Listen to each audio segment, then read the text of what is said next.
नमस्कार दोस्तों, success capsule में आपका स्वागत है। आज हम लोग ज्योमेट्री क्लास को आगे बढ़ा रहे हैं। पिछले वीडियो में हम लोगों ने बहुत सारे कॉन्सेप्ट पर बात किया था और अंत में मैंने बताया था कि अभी वाले वीडियो में, जैसे अभी मैं मतलब रिकॉर्डिंग कर रहा हूं उसमें, कि इन सेंटर, सरकम सेंटर और ऑर्थो सेंटर से रिलेटेड या फिर सेंट्रोइड से रिलेटेड क्वेश्चंस पे हम लोग बात करेंगे। चलिए अभी हम लोग बात करते हैं ट्रायंगल के विभिन्न टाइप के सेंटर्स के बारे में। तो सबसे पहले एक ट्रायंगल है, ये कोई सा भी ट्रायंगल हो सकता है। यह अधिक कोण वाला भी हो सकता है, न्यून कोण वाला भी हो सकता है और समकोण वाला भी हो सकता है। कोई सा भी ट्रायंगल मान के चलिए यहाँ पर। तो ABC अगर एक कोई ट्रायंगल है, ठीक है, तो सबसे पहले हमें एंगल को बाइसेक्ट करना है। एंगल बाइसेक्ट करने का मतलब होता है दोनों को इक्वल पार्ट में काटना है एंगल को। क्लियर? इसी तरह से एक और साइड जो है C एंगल को बाइसेक्ट कर देगा। इसका नाम कुछ अलग रख देते हैं हम लोग, अल्फा अल्फा। तो अगर यह I पर काटता है, और ये हमें पता है कि अगर किसी भी ट्रायंगल में अगर वर्टेक्स एंगल को बाइसेक्ट करके जिस पॉइंट पे अगर वो बाइसेक्टर्स मिलते हैं उसे इन सेंटर कहते हैं। सबसे पहले ये समझिए, ये जो आता है ना, एक ही पॉइंट पे मिलते हैं, इसको अगर हम I नाम रख दें तो यह हो जाएगा इन सेंटर। इसे हम इन सेंटर कहते हैं। बात समझ में आ रहा है? चलिए इसको मैं यहां पर लिख देता हूं, इन सेंटर, या हिंदी में बोलेंगे हम लोग अंतः केंद्र। आ रहा है समझ में? तो यह अंतः केंद्र है। अंतः केंद्र होने पर मतलब या तो कभी कभी इसे अंतः केंद्र बोल देगा या इन सेंटर बोल देगा, या कभी कभी इसे बोलेगा कि यह angle of bisector, angle bisector के रूप में है।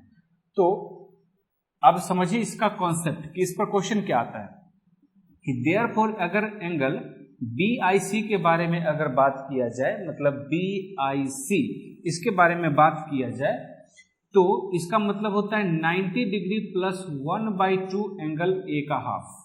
आ रहा है समझ में? एंगल A का हाफ हो जाएगा BIC। इसी तरह AIC भी हो सकता है। अगर इसी तरह एंगल AIC अगर करेंगे, AIC, तो इसे लिख सकते हैं 90 डिग्री प्लस 1/2 एंगल B। आ रहा है समझ में?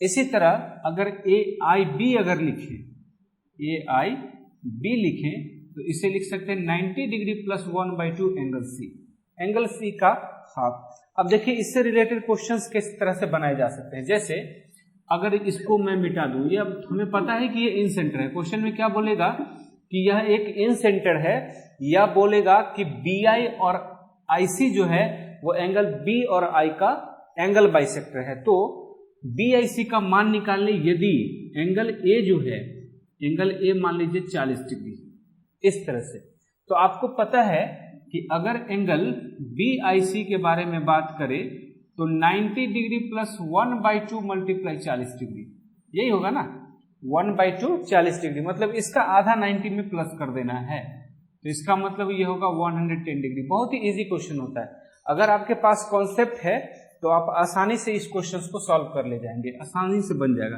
चलिए इस पर और मैं प्रैक्टिस करा दे रहा हूँ, ठीक है। जो मैं मिटा दे रहा हूँ इसको आप पहले स्क्रीनशॉट लेकर के आप चाहे तो बना सकते हैं। जैसे अब मान के चलिए कि इसको अगर मैं 80 डिग्री लिख दूं, ठीक है, और अगर पूछूं कि BIC का मान क्या है, BIC का मान क्या है, तो हम क्या लिखेंगे, 90 डिग्री में 80 का आधा प्लस कर देंगे तो 40 हो जाएगा, तो 90 में 40 कर देंगे, या फॉर्मूला के हिसाब से मैं लिख दे रहा हूं कि इस तरह से मान के चलिए ये 40 कर देना है, तो यह 130 डिग्री हो जाएगा। यानी BIC एंगल जो होगा ये 130 होगा।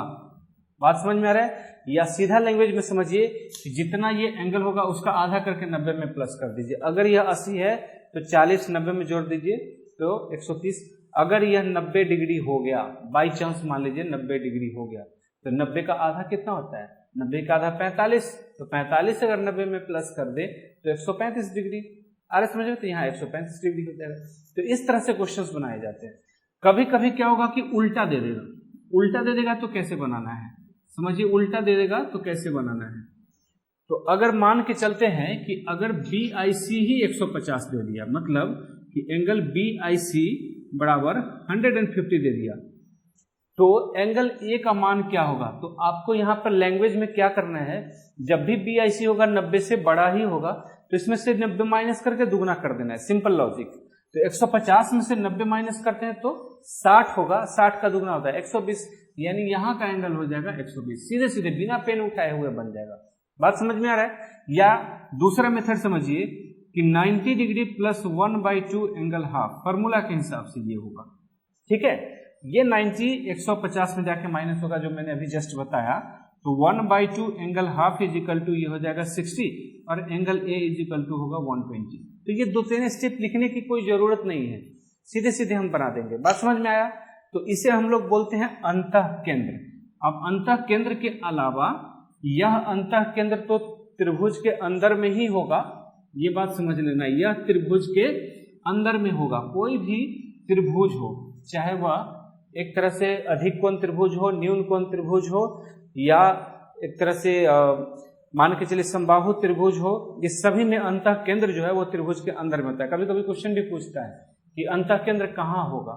क्वेश्चन बोलेगा अधिक कोण त्रिभुज में, त्रिभुज से बाहर, न्यून कोण त्रिभुज में, त्रिभुज के अंदर, फिर उसके बाद समकोण त्रिभुज में, समकोण डिग्री पर, ऐसे ऐसे करके क्वेश्चन भी पूछ देते हैं। तो अंतः केंद्र के बारे में याद रखना, ये त्रिभुज के अंदर होता है। बात समझ में आया? अब इसमें एक नया कॉन्सेप्ट पर हम लोग बात करते हैं थोड़ा देर के लिए, कि अगर कॉन्सेप्ट थोड़ा सा उल्टा हो जाए, पहले भी एबीसी एंगल होता था और अंदर में एंगल बाइसेक्ट करता था, अब AB को E तक बढ़ा दिया गया और इसको AC को F तक बढ़ा दिया गया। अगर हम एंगल बाइसेक्ट करें तो यह अगर थीटा होगा, एंगल B का बाह्य कोण, बाहर का कोण का समद्विभाजित किया जाए, उसी तरह एंगल C का बाहर का कोण अगर समद्विभाजित कर दिया जाए और यह अगर I डैश पे अगर मिलता है, या इसका नाम कुछ चाहे तो और भी आप रख सकते हैं, जैसे मान लीजिए P रख सकते हैं। अगर यह P पर मिलता है तो वैसे सिचुएशन में आपसे क्वेश्चन ये पूछेगा कि एंगल BPC का मान क्या है, एंगल BPC का मान क्या है। तो इस तरह से question 90 degree minus 1/2 angle half, ये याद रखना है। जैसे अभी जस्ट हम लोगों ने अंदर में अगर बाइसेक्ट कर रहा था तो 90 डिग्री प्लस 1/2 एंगल हाफ करते थे, लेकिन यह बाह्य एंगल को समद्विभाजित करेगा तो माइनस वाला आएगा और ये हमेशा 90 डिग्री से छोटा होगा। जैसे फॉर एग्जांपल पहले वाले क्वेश्चन के अकॉर्डिंग ही ले लेते हैं। अगर यह 80 डिग्री है तो 80 का आधा माइनस मतलब आधा कीजिए तो कितना होगा 40, 40 को 90 में से माइनस कीजिए तो 50, इसका मतलब यह जो हो जाएगा 50। ये बिना पेन उठाए हुए क्वेश्चन बनेगा। लेकिन अगर फॉर्मूला पे अगर रखें तो फॉर्मूला के अकॉर्डिंग ये अगर आपको निकलेगा 40 तो 90 में से 40 माइनस करेंगे तो 50, इस तरह से आंसर होगा। यह सीधा लॉजिक है, 80 का आधा 40, 90 में से 40 माइनस हुआ तो 50। आ रहा है समझ में? एकदम बिल्कुल इजी क्वेश्चन है, समझ में आ रहा होगा। ठीक है, अब इसको दूसरा मेथड से क्वेश्चन क्या पूछा जा सकता है उस पर भी चल लेते हैं। ये अगर मान लीजिए अब BPC ही पहले दे दिया, अब यहां एंगल BPC पहले दे दिया और बोला कि यह मतलब 40 डिग्री है, ऐसे दे दिया कि यह 40 डिग्री है, तो बताइए एंगल A कितना है। तो आपको समझ लेना चाहिए कि BPC जब भी आएगा 90 से यह छोटा ही होगा।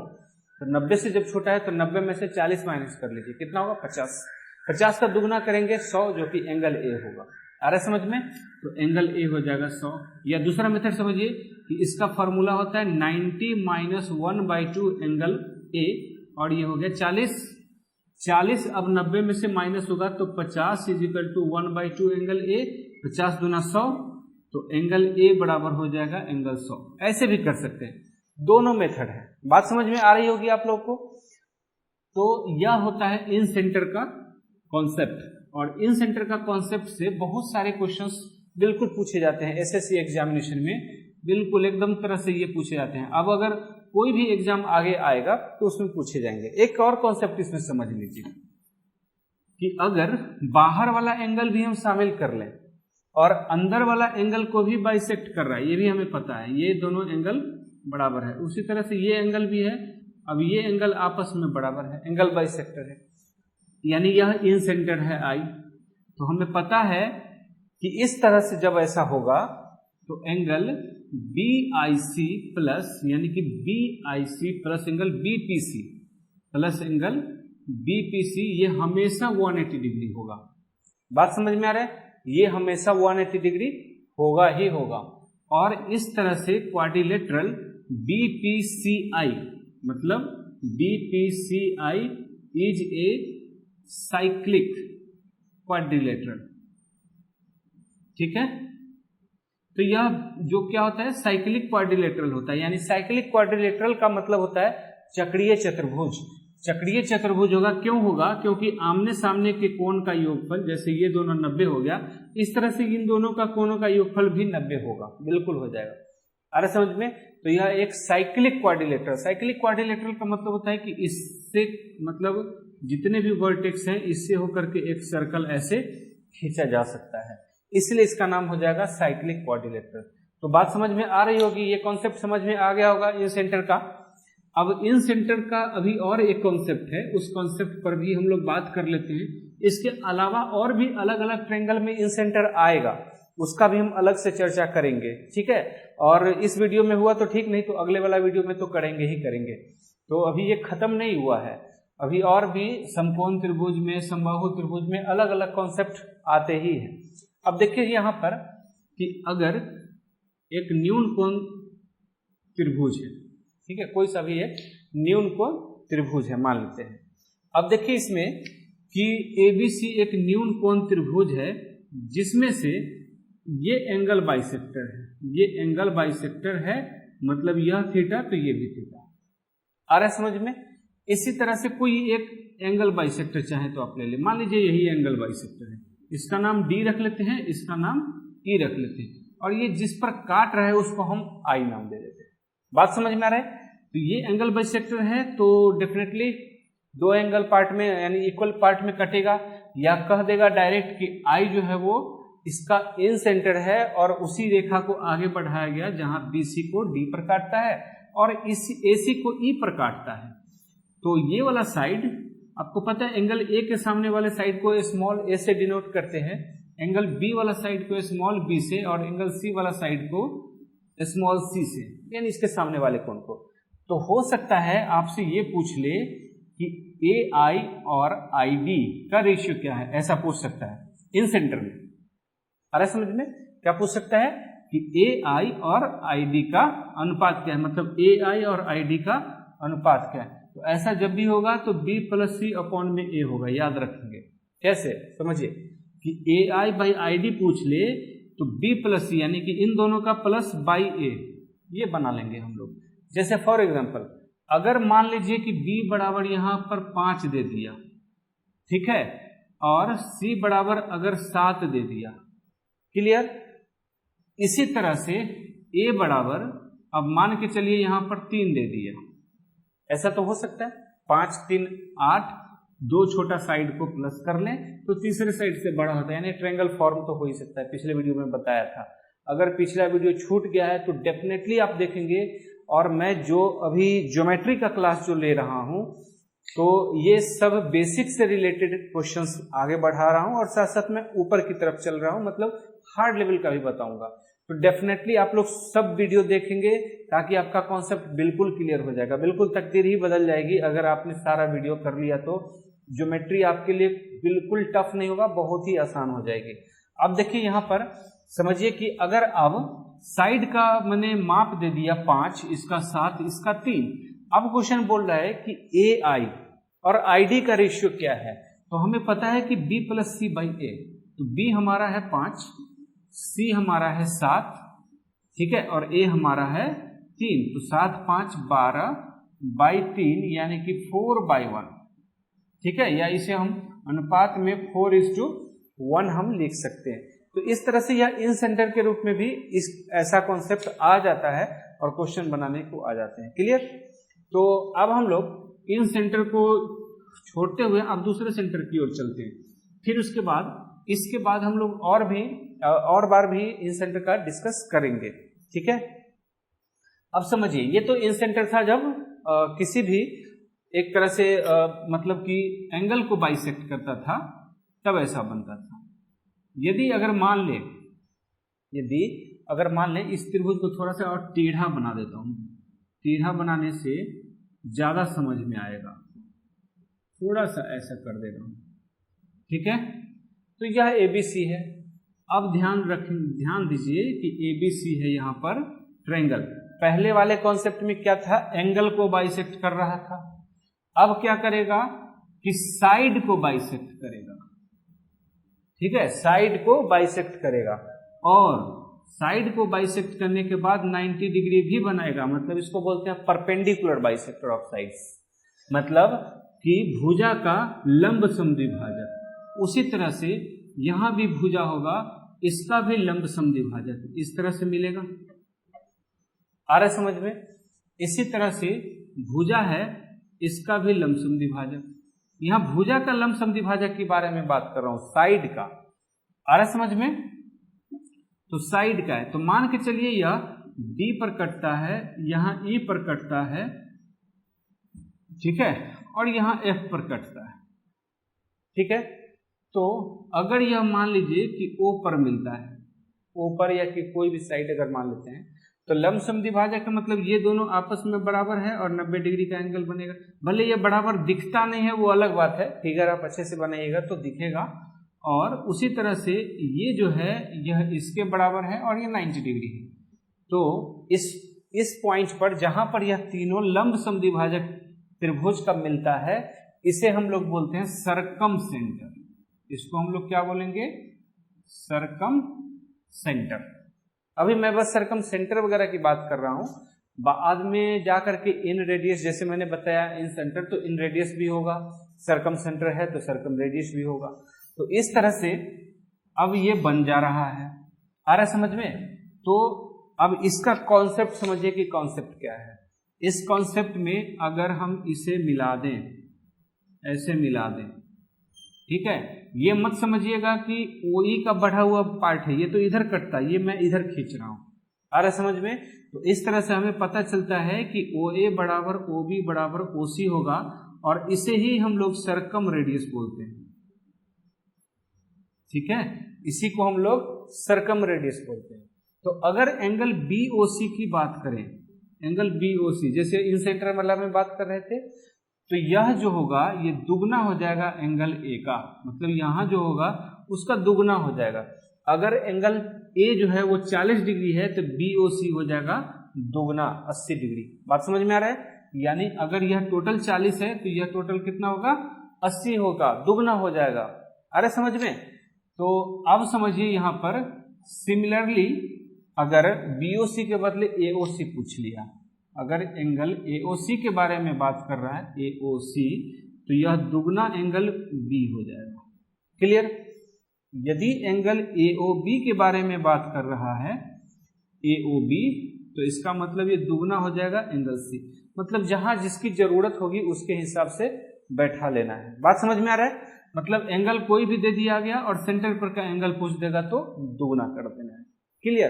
तो ये आसान तरीका है, इस तरह से हम लोग बनाएंगे, समझेंगे। तो यह था सरकम रेडियस। अभी मैं बस पहचान करवा रहा हूं कि circum radius, circum centre, in radius, in centre क्या होता है, इस तरह से। फिर इससे बेस पे और भी आगे कॉन्सेप्ट आएगा, हम लोग उस पर बात करेंगे। ठीक है, तो ये समझ में आ गया होगा आप लोगों को। अब चलिए हम बात करते हैं ऑर्थो सेंटर, लंब केंद्र के बारे में। ऑर्थो सेंटर, ऑर्थो सेंटर क्या होता है ये समझिए कि ऑर्थो सेंटर क्या होता है। तो सबसे पहले एक हम लोग सर्कल ड्रॉ कर लेते हैं, ट्रायंगल ड्रॉ कर लेते हैं। इसका नाम रख देते हैं हम लोग ABC। फिर से मैं रिवाइज कर रहा हूं, फिर से रिवाइज क्या कर रहा हूं कि इससे पहले हम लोग बात कर रहे थे कि एंगल को बाइसेक्ट करेगा तो इन सेंटर बनेगा, साइड का जो बाइसेक्ट करके परपेंडिकुलर होता था वो सरकम सेंटर बनाता था। अब क्या करना है कि वर्टेक्स से परपेंडिकुलर डालना है। ठीक है, वर्टेक्स से परपेंडिकुलर डालना है, लेकिन यह परपेंडिकुलर जो है इस साइड को कोई जरूरी नहीं है कि दो पार्ट में काटे, इक्वल पार्ट में काटे, ऐसा कोई जरूरी नहीं है। इसी तरह से मान के चलिए यहां से एक परपेंडिकुलर ड्रॉ कर लिया E पर, इसी तरह से एक परपेंडिकुलर ड्रॉ कर लिया C से F पर। ये सभी परपेंडिकुलर्स हैं, आ रहा समझ में? ये सभी परपेंडिकुलर्स हैं। तो ये मान के चलिए ये भी O पर मिलता है, इसका भी नाम O रख देते हैं। तो इसे हम लोग बोलते हैं ortho centre. Ortho centre Hindi में अगर इसे बात करें तो इसे हम लोग बोलते हैं लंब केंद्र। और इससे पहले जो था सरकम सेंटर, हिंदी उसका क्या था, परिकेंद्र, ठीक है, परिकेंद्र। तो यहां पर यह हो गया अर्थो सेंटर। अब देखिए अर्थो सेंटर में क्या होता है, अर्थो सेंटर में कौन सा कॉन्सेप्ट काम करता है, ये ध्यान दीजिए। अर्थो सेंटर में पहला कॉन्सेप्ट ये होगा साइड के मामले में कि एडी बराबर एडी मल्टीप्लाई, मतलब ये एडी मल्टीप्लाई बीसी बराबर हो जाएगा बी मल्टीप्लाई एसी बराबर हो जाएगा CF मल्टीप्लाई AB। मतलब कि परपेंडिकुलर जिस साइड पे है उन दोनों का प्रोडक्ट आपस में सब रेशियो इक्वल होगा, या मान के चलिए सब बराबर होगा। जैसे AD को मल्टीप्लाई कर रहे थे BC को, इसी तरह BE को मल्टीप्लाई कर रहे हैं AC से, CF को मल्टीप्लाई कर रहे हैं AB से, ये सब आपस में इक्वल हो जाएगा। आ रहा समझ में? तो ये जो हो गया ये साइड के रिगार्डिंग हो गया। अब एंगल के रिगार्डिंग की बात कर लेते हैं। अगर यहां angle BOC plus angle BAC की बात करें तो यह हो जाएगा 180 डिग्री। मतलब कि इन दोनों एंगल का योगफल जो है ये 180 डिग्री हो जाएगा। आ रहा समझ में? यदि एंगल अगर मान के चलिए कि BAC के बारे में बोल दिया कि 80 डिग्री है, BAC मतलब BAC के बारे में 80 डिग्री, तो BOC कितना होगा, तो 180 में से 80 घटा दीजिए, 100 डिग्री हो गया आंसर। आ रहा समझ में? क्योंकि इन दोनों का योगफल हमेशा 180 डिग्री होगा। क्लियर? इसी तरह से अगर एंगल की बात करें BOC, अगर यह हम AOC कर ले और एंगल ABC कर ले तो यह हो जाएगा 180 डिग्री। आ रहा समझ में? इसी तरह से एंगल AOB कर ले और प्लस एंगल ACB कर ले तो यह भी हो जाएगा 180 डिग्री। तो इस तरह से हम लोग क्वेश्चन बनाते हैं। तो दो कॉन्सेप्ट इसमें भी पता चल गया कि मतलब साइड का मल्टीपल के रूप में रेशियो सेम हो गया, और अर्थो सेंटर पर जो बन रहा है हमारा एंगल और सामने वाला जो वर्टेक्स एंगल, दोनों का एंगल का सम हमेशा 180 डिग्री होगा, यानी दोनों एक दूसरे का कॉम्प्लीमेंट्री एंगल्स होगा, मतलब सप्लीमेंट्री एंगल्स होगा। मैंने सप्लीमेंट्री एंगल्स के बारे में चर्चा भी किया था पिछले वीडियो में, तो उस वीडियो को जरूर देख लें, बहुत ही लाभदायक है। तो यहां समझ में आ रहा होगा आप लोग को कि किस तरह से ये क्वेश्चंस बनाए जाते हैं। अब बात आ रही है नेक्स्ट सेंट्रोइड की। मैं एक बार लास्ट में सबकी रिवाइज भी करा दूंगा, ठीक है, सबकी रिवाइज भी करा दूंगा कि किस तरह से कौन सा कॉन्सेप्ट काम आता है। फिर उसके बाद अगले वीडियो में हम लोग इससे रिलेटेड और भी क्वेश्चंस कर लेंगे, तो समझ में जल्दी से आएगा, ज्यादा समझ में आएगा। तो आप धीरज रखें, साथ में देखें, पढ़ें, ताकि मेरा भी हौसला बढ़े किस तरह से बनाना है। अब अगला देखिए, अगला कॉन्सेप्ट क्या है। अगला कॉन्सेप्ट क्या है? अगला कॉन्सेप्ट है कि कोई एक ट्रायंगल है। अब इस ट्रायंगल में यहां पर इसका नाम रख देते हैं हम, इसका नाम A रख दिया, इसका नाम B रख दिया, इसका नाम C रख दिया। क्लियर? एक बार और रिवाइज करता हूं। एंगल को बाइसेक्ट करता था तो इन सेंटर, साइड को बाइसेक्ट करके परपेंडिकुलर करता था, यानी यहां पर तो क्या बनता था, सरकम सेंटर। अगर वर्टेक्स से परपेंडिकुलर डाल देता था तो ऑर्थो सेंटर। अब यहां मीडियन है, ये क्या है, मीडियन। अब मीडियन देखिए क्या है, मीडियन का मतलब क्या होता है, माध्यिका। माध्यिका का मतलब क्या होता है कि अगर किसी साइड को इक्वल पार्ट में डिवाइड कर दिया जाए एक पॉइंट के द्वारा, जैसे D के द्वारा, और इस D से A को मिलाया जाए तो AD जो होगा ये हमारा एक तरह से मीडियन होगा। और मीडियन के बारे में ये कॉन्सेप्ट है, याद रखिए कि मीडियन त्रिभुज के दो क्षेत्रफल बराबर क्षेत्रफल वाले भाग में बांट देता है। यानी अगर कहें कि त्रिभुज ABD बराबर एरिया त्रिभुज ACD, तो क्लियर है, सही होगा। मतलब दोनों बराबर बराबर क्षेत्रफल है, ये क्षेत्रफल और ये क्षेत्रफल, दोनों का एरिया यहाँ पर समान होगा। क्लियर? तो ये मीडियन हो गया। इसी तरह से अगर BE एक मीडियन खींचा जाए, इसी तरह से CF एक मीडियन खींचा जाए, तो ये सभी जो है ना एक ही पॉइंट से होकर के जाता है G, जिसका नाम रख देते हैं हम लोग सेंट्रोइड। इसका नाम क्या रख देते हैं हम लोग, सेंट्रोइड, या इसका दूसरा नाम है सेंटर ऑफ ग्रेविटी।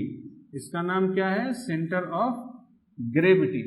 इसे हम लोग हिंदी में बोलते हैं केंद्रक, ठीक है, इसको हिंदी में क्या बोलेंगे, केंद्रक बोलेंगे, या इसको बोलेंगे गुरुत्व केंद्र, गुरुत्व केंद्र, या कहीं कहीं इसे मध्य केंद्र के रूप में भी लिखा जाता है। 3 तरह का नाम हुआ, हिंदी में इसका 3 नाम हो गया, केंद्रक हो गया, गुरुत्व केंद्र हुआ, या कहीं कहीं से मध्य केंद्र भी बोलते हैं, या इसे सेंट्रॉइड या सेंटर ऑफ ग्रेविटी के नाम से भी जाना जाता है।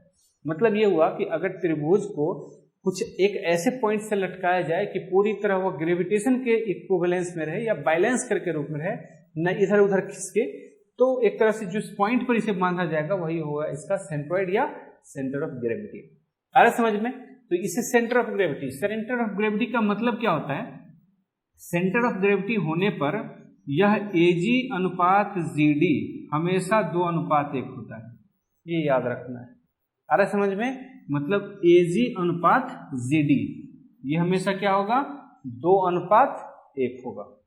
क्लियर? आसान शब्दों में समझ में आ रहा होगा आप लोगों को, AG अनुपात GD बराबर 2:1। अच्छा, एरिया के बारे में कहा जाए, 1 2 3 4 5 6, यहाँ 6 त्रिभुज बन रहा है। वो रीजनिंग वाला स्टाइल में यहाँ पर नहीं गिन रहे हैं 6 त्रिभुज, तो उसमें तो बहुत सारे त्रिभुज हो जाएंगे। उस रीजनिंग वाले स्टाइल में यहाँ पर त्रिभुज नहीं काउंट करना है, यहाँ पर AFG, GFB, GBD इस तरह से हम लोग त्रिभुज को काउंट कर रहे हैं, तो 6 त्रिभुज के रूप में ये बट जाता है। अब यहाँ ध्यान दीजिए कि ये 6 त्रिभुज जो हो गया ना, इसका क्षेत्रफल समान होता है। आ रहा समझ में? क्षेत्रफल क्या हो जाएगा? समान हो जाएगा। तो इस तरह से अगर आपसे ये पूछा जाता है कि ये जो कलर किया हुआ वाला पार्ट जो है, अगर इसका एरिया अगर 6 है, 6 यूनिट स्क्वायर है या 6 सेंटीमीटर स्क्वायर है, अगर कुछ भी सेंटीमीटर में स्क्वायर दे दे, या मान लीजिए इसको मैं लिख देता हूं कि एरिया ऑफ ट्रायंगल AFG बराबर अगर 6 सेंटीमीटर स्क्वायर है, तो त्रिभुज ABC का क्षेत्रफल क्या होगा? तो एरिया ऑफ त्रिभुज ABC का क्या होगा? तो ऐसा कितने त्रिभुज है? 6 त्रिभुज है, 6 से मल्टीप्लाई कर दीजिए 36, तो इसका मतलब हो जाएगा 36 सेंटीमीटर स्क्वायर। आ रहा समझ में? अगर आपसे ये कहता है कि इस वाले चतुर्भुज का क्षेत्रफल क्या होगा, देखिए कहने के लिए चतुर्भुज है, लेकिन सही मायने में ये 2 त्रिभुज है, ठीक है। तो जब एक त्रिभुज का क्षेत्रफल 6 है, तो 2 त्रिभुज का क्षेत्रफल कितना होगा? 12 होगा। तो इस तरह से इस EGDC का क्षेत्रफल कितना होगा? तो 12 हो जाएगा, सीधे दुगना कर देना। तो इस तरह से क्वेश्चन चाहे तो हम बना सकते हैं। अगर त्रिभुज के बारे में बोल दिया कि ABC का क्षेत्रफल अगर मान लीजिए कि अगर 96 है, 96 सेंटीमीटर स्क्वायर, किसका?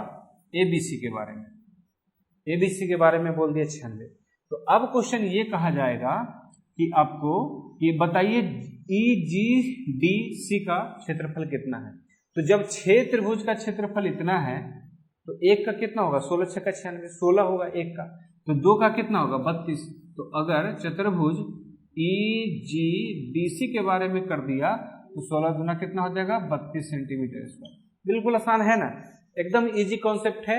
इसी इजी कॉन्सेप्ट पर हम लोग क्वेश्चन चाहे तो बना सकते हैं, और बहुत ही आसान क्वेश्चन बनेगा इसमें। ठीक है, क्लियर है? अब चलिए इससे रिलेटेड एक और चीजें बताते हैं, फिर आगे हम लोग इस पर और भी डिस्कस करेंगे इससे रिलेटेड। तो कॉन्सेप्ट भी बता रहा हूं, साथ साथ मैं इस पर क्वेश्चन भी बता रहा हूं कि क्वेश्चन कैसे बनते हैं इस पर। तो ये चीजें, लेकिन इससे अभी क्वेश्चन खत्म नहीं हुआ है, इससे रिलेटेड और भी क्वेश्चन चाहे तो हम लोग बनाएंगे। ठीक है, अगले वीडियो में हम लोग इस बेस पे और भी क्वेश्चन बनाएंगे, लेकिन फिलहाल इसमें एक और कॉन्सेप्ट समझ लीजिए। ठीक है, एक और कॉन्सेप्ट समझ लीजिए, तब उसके बाद और मजा आएगा बनाने में। जैसे अगर मान लेते हैं कि ABC एक यहां पर त्रिभुज है, और AD BE और CF इसका मीडियन है। AD BE और CF जो है इसका मीडियन है। मीडियन का मतलब हुआ कि ये G पर काट रहा है। ठीक है, G पर काट रहा है। अगर अब यहां से E और F को मिलाया जाए, E और F को मिला दिया, क्लियर। अब जब E और F, इसका नाम G रख देते हैं, E और F मान के चलिए कि ये P पॉइंट पर मिल रहा है। यह किस पर मिल रहा है? P पॉइंट पर। तो आपको पता होना चाहिए कि यदि PG को अगर 1 यूनिट माने, PG को अगर ये 1 यूनिट माने, तो ये GD जो होगा ये 2 हो जाएगा। आ रहा समझ में? और जैसे ही यह GD 2 हो जाएगा, तो इस तरह से AG जो होगा वो 4 हो जाएगा, 4 यूनिट हो जाएगा। अब इस तरह से अगर मान लीजिए कि AP पूछ रहा है, AP बराबर PD, तो यह 3 यूनिट होगा। ठीक है, ये समझ में आ रहा है। अब देखिए क्वेश्चन कैसे जबरदस्त ढंग से बनेगा कि PG को हमने यहां 1 माना तो GD अपने आप ये 2 हो गया, और AG जो है उसका दुगना होता है, मैंने अभी जस्ट बताया था, तो ये 4 हो जाएगा, और जो PD होगा या AP हो जाएगा वो 3 हो जाएगा। अब बात आती है AD कितना हो जाएगा, तो AD 6 हो जाएगा। क्लियर, समझ में आ रहा है। तो अब इस हिसाब से अगर हम क्वेश्चन बनाए, बस इतना ही याद रखिए, ये अनुपात याद रखना है आपको। अगर ये अनुपात याद रखते हैं, या इस अनुपात को मैं फिर से एक नए तरीके से लिख देता हूं तो ज्यादा समझ में आएगा कि अगर मैं लिख दूं PG अनुपात ZD अनुपात, इसके बाद मैं लिख दूं AP लिख दूं, या इसी का DP भी आप चाहे तो लिख सकते हैं, AP या फिर इसको हम DP भी लिख सकते हैं, और अनुपात उसके बाद AG लिखिए, AG और अनुपात AD, ये 5 अनुपात हो गया यहां पर। ठीक है, बात समझ में आ रही है। तो इस हिसाब से देखिए कि अगर यह 1 है तो ZD 2 हो जाएगा, और इस तरह से AP या DP जो होगा ये 3 हो जाएगा, और AG जो हो जाएगा ये 4 हो जाएगा, और AD 6 हो जाएगा। समझ में आ रहा है। तो ये अनुपात याद रखिए, जैसे ही यह अनुपात याद हो गया ना, क्वेश्चन बनाना आसान हो गया। जैसे अब देखिए क्वेश्चन यह कह रहा है कि PD का वैल्यू है 6, देखिए कितना आसानी से क्वेश्चन बनेगा कि PG का वैल्यू 6, तो बताइए AD क्या है। क्वेश्चन क्या कह देगा कि अगर ABC एक त्रिभुज है जहां पर G एक सेंट्रॉइड है, ऐसे लैंग्वेज में लिखेगा कि ABC एक त्रिभुज है जहां G एक सेंट्रॉइड है। अब E और F को मिलाया, जो AD को यानी AD वाला जो एक माध्यिका है उसको P पर काटता है। अगर PG अगर 6 यूनिट है तो बताइए माध्यिका AD की लंबाई कितनी है। तो आप सीधे करना क्या है, 1 यूनिट की बात यहाँ कह रहा है, इसकी लंबाई 6 है, तो 6 यूनिट की बात कर रहा है यानी कि 36 हो जाएगा, यानी AD की लंबाई जो हो जाएगी वो 36 हो जाएगी। कितना शानदार कॉन्सेप्ट है, देखिए सीधे सीधे निकल जाएगा। अगर क्वेश्चन ये पूछता है कि अगर 6 ये है तो AP का लंबाई निकालिए, इस AP का पूछेगा। तो अगर 1 यूनिट 3 है तो AP तो यहाँ पर 3 यूनिट है, तो 3 यूनिट की वैल्यू कितना होगा, 36 18 हो गया आंसर। एकदम सिंपल है कि नहीं है। तो आपको रेशियो बस दिमाग में रखना है, कुछ चीजें आपको समझना है और कुछ चीजें एक तरह से दिमाग में रखना, या उसको दूसरे लैंग्वेज में समझिए कि रट्टा मार लीजिए। ये रेशियो जो है एक तरह से बार बार प्रैक्टिस करेंगे तो अपने आप सेट कर जाएगा माइंड, या इसको रट्टा मार लीजिए, शुरू शुरू में बार बार लिखिए तो आ जाएगा। अब क्वेश्चन को ऐसे भी घुमा सकता है, थोड़ा सा और घुमा लीजिए।